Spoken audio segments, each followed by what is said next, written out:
આજના સમયમાં ઘણા લોકોના મનમાં એક જ પ્રશ્ન થાય છે, સર, મને ભણવામાં મન નથી લાગતું.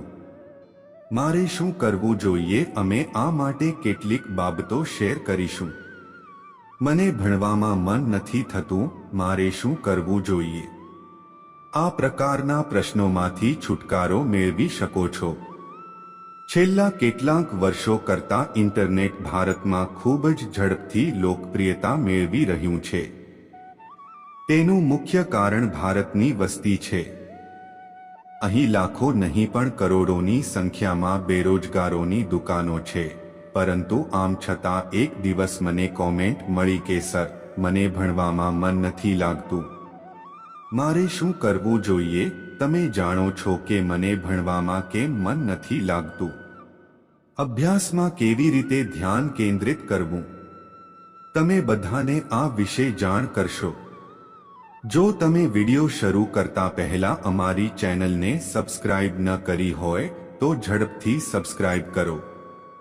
ઘણા લોકો પોતાની કોલેજ કે સ્કૂલને ફેમસ બનાવવાનું સપનું જોતા હોય છે, પરંતુ આ માટે તેમને થોડું કામ કરવું પડી શકે છે. જેનો અર્થ છે કે અભ્યાસ પર ધ્યાન કેન્દ્રિત કરવું જે દરેક જણ કરી શકતા નથી. પરંતુ આ વિડિયો સંપૂર્ણ જોયા પછી હું ગેરંટી આપું છું, જો તમે મારા દ્વારા દર્શાવેલ પદ્ધતિઓનું પાલન કરશો તો થોડા દિવસો પછી તમને અભ્યાસમાં રસ લાગવા લાગશે. મિત્રો કહે છે કે કોઈ પણ કામ શરૂ કરતા પહેલા તેની પાછળનો અર્થ જાણી લેવો જોઈએ. તમે શા માટે અભ્યાસ કરવા માંગો છો તેનો જવાબ બની શકે કે આ વર્ષે તમારે સારા માર્ક્સ સાથે પાસ થવું હોય અથવા તમારી કોલેજમાં ટોપ કરવું હોય, તેથી તમારે અભ્યાસ કરવો જરૂરી બની જાય. આ તમારો ઉદ્દેશ્ય છે, પરંતુ તમારે એક વાત ધ્યાનમાં રાખવાની છે કે તમે ભણતા હોવ કે અન્ય કોઈ કામ કરતા હોવ, તમારા માટે એ કામ પર ધ્યાન કેન્દ્રિત કરવું જરૂરી છે. ઉદાહરણ તરીકે, જો કોઈ વિદ્યાર્થી દિવસમાં 5 થી 6 કલાક અભ્યાસ કરે છે અને પ્રશ્ન પૂછવામાં આવે ત્યારે તેનો જવાબ આપી શકતો નથી, તો આ રીતે અભ્યાસ કરવાનો કોઈ હેતુ નથી અને તે જ વિદ્યાર્થી 2 થી 3 કલાક પૂરા ફોકસ સાથે અભ્યાસ કરે છે. તેને આગળ વધતા કોઈ રોકી શકતું નથી. અભ્યાસ કરવા માટે તમારી પાસે શાંતિપૂર્ણ અને આરામદાયક જગ્યા હોવી જોઈએ જ્યાં તમે ટીવી અને ઇન્ટરનેટ જેવી વસ્તુઓ પર તમારું ધ્યાન ન ગુમાવી શકો અને કોઈ પણ પ્રકારનો ઘોંઘાટ ન હોવો જોઈએ અને તે જ સમયે તમે જ્યાં બેસીને અભ્યાસ કરી શકો તે સ્થળ સલામત હોવું જોઈએ. બસ સ્ટેશન, જેમ કે ખુરશી, સોફા વગેરે, તો જ તમે 3 થી 5 કલાક સતત અભ્યાસ કરી શકશો.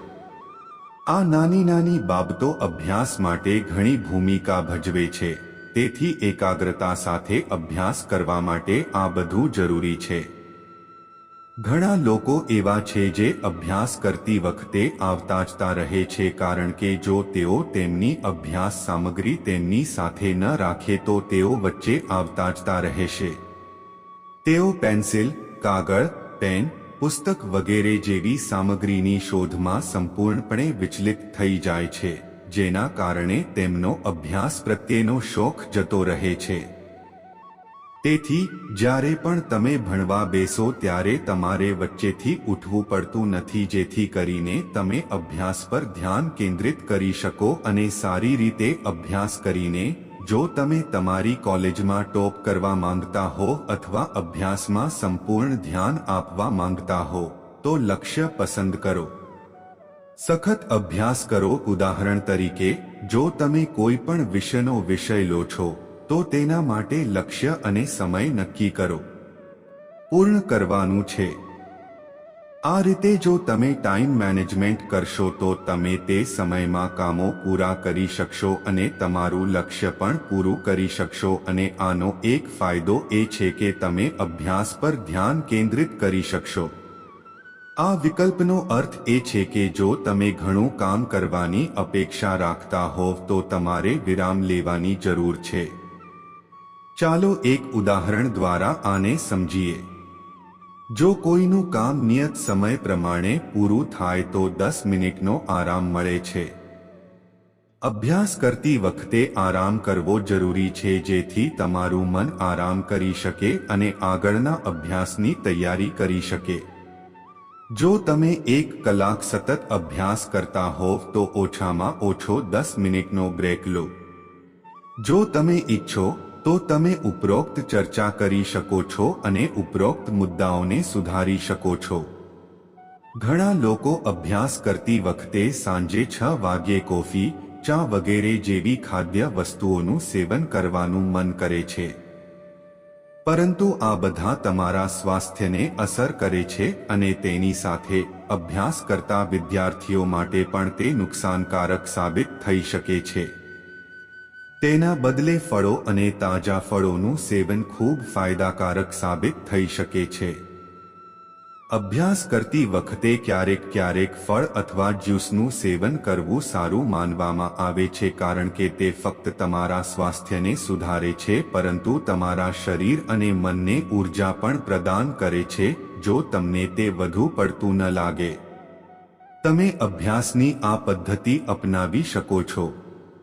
એક કહેવત છે કે કામ ઓછું કરો પણ ચતુરાઈથી કરો. આ માટે તમારે નાની નોટો તૈયાર કરવી પડશે. જલ્દી તમારો એક વિષય પૂરો થાય. બાય ધ વે, તે વિષયની નોંધ બનાવો અને તેની સાથે શું તમે તેને લગતા પ્રશ્નોના ઉકેલો જાણો છો. આમ કરવાથી તમારું મન તેને એક કાર્ય સમજીને કામ કરશે અને તમે ક્યારે અભ્યાસમાં કંટાળો નહીં આવે. અને એક વાત, જ્યારે પણ તમે કોઈ નોંધ તૈયાર કરો ત્યારે તેના મુખ્ય વિષયને પ્રકાશિત કરવાનું ભૂલશો નહીં. આ તમને યાદ અપાવશે કે તમે કેટલી તૈયારી કરી છે. ઘણીવાર જ્યારે આપણે ભણવા બેસીએ છીએ ત્યારે આપણે આપણી એકાગ્રતા ગુમાવી બેસીએ છીએ. આપણું ધ્યાન અહીં કે નજીકમાં બનતી વસ્તુઓ પર જાય છે. આ બધાથી છુટકારો મેળવવા માટે તમારા ટોપર્સમાંથી એક કરો. પર અભ્યાસક્રમ અને પરીક્ષાના મુદ્દાઓ તપાસો અને તમે તે પ્રશ્નોના જવાબો આપીને વધુ ધ્યાન આપી શકો છો. આને લગતા વધુ પ્રશ્નો પરીક્ષામાં પૂછી શકાય છે. આ પ્રકારની તૈયારી કરવાથી તમારું મન તમામ પ્રકારના વિષયોને આવરી લેવામાં સક્ષમ બનશે, જેના કારણે તમે અભ્યાસમાં ધ્યાન આપવાનું શરૂ કરશો. આ રીતે વિનંતી કરવાથી તમે 2 લાભ મેળવી શકો છો. પ્રથમ, તમે તમારા અભ્યાસ પર ધ્યાન આપવાનું શરૂ કરશો અને બીજું, તમે તમારી પરીક્ષાઓની તૈયારી કરવાનું શરૂ કરશો. જુઓ આ વિડીયોમાં કેટલીક ટિપ્સ અનુસાર તમે સારી રીતે અભ્યાસ કરી શકો છો, પરંતુ વધુ પડતા દબાણને કારણે તમે વિચલિત થઈ શકો છો અને કોઈ પણ દબાણ સાથે અભ્યાસ કરવો સ્વાસ્થ્ય માટે હાનિકારક પણ હોઈ શકે છે.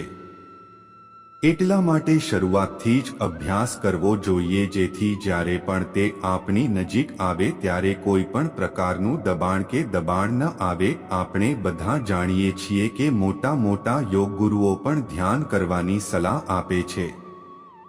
ધ્યાનના ઘણા ફાયદા છે પરંતુ ખાસ કરીને ધ્યાનને કારણે તમારું મન શાંત રહે છે અને તમારી એકાગ્રતા સુધરે છે. તેથી અભ્યાસ પર ધ્યાન કેન્દ્રિત કરવા માટે તમારે દરરોજ ઓછામાં ઓછા 10 થી 15 મિનિટ ધ્યાન કરવું જોઈએ.